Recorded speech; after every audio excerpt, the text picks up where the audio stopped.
Sa module na ito, ihaharap sa atin ni Dr. Theresa Cunanan ang tungkol sa postpartum depression.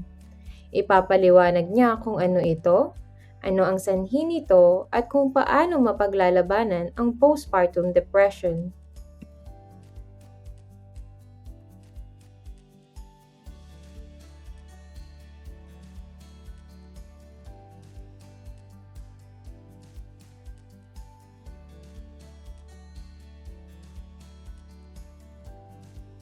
Postpartum anxiety.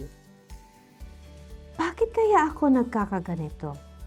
Kapapanganak ko pa lamang sa isang maganda at malusog na sanggol.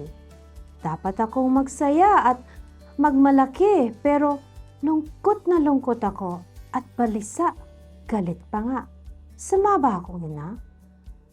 Bakit ako lumong-lumo?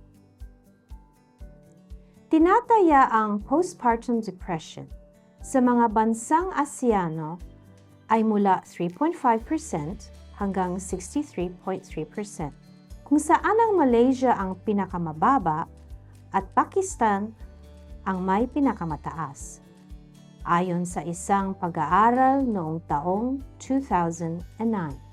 Subalit, ano ba ang postpartum depression, PPD? At ano ang sanhi nito?